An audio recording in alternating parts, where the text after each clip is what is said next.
Dreamers are these young people that were brought to the U.S. when they were minors, some of them very young, 1 to 3 years old.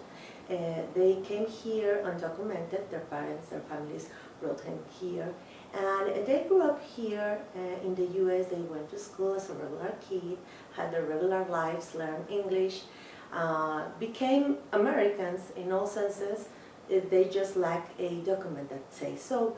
So when they finish high school, when they're trying to build their future, looking for a job, trying to go to college, trying to get a driver's license, they found out that they are not able to do that because they don't have a social security number or a green card. This legislation, if passed, would benefit around 1.7 million people in the country. People who was brought here by their families, not knowing what they were doing, many of them 1 to 3 years old, who have lived in this country, who speak English. Sometimes they don't even remember their countries of origin.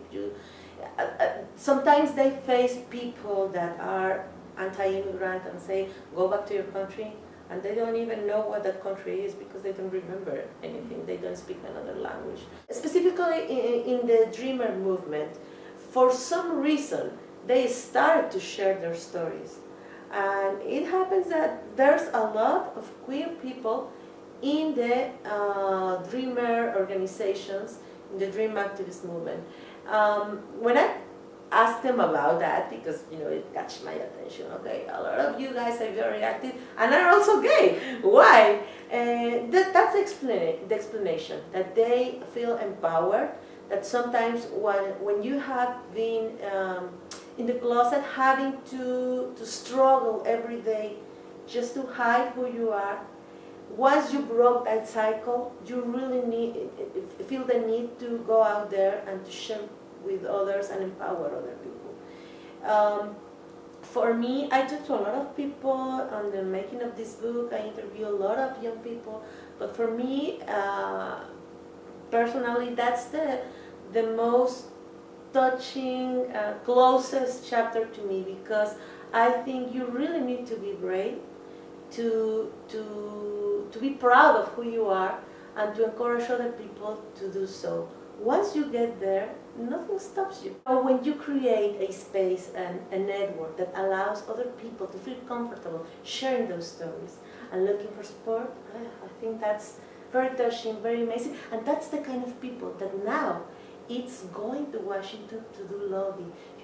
The level of understanding, of sensitivity of their own community that they have.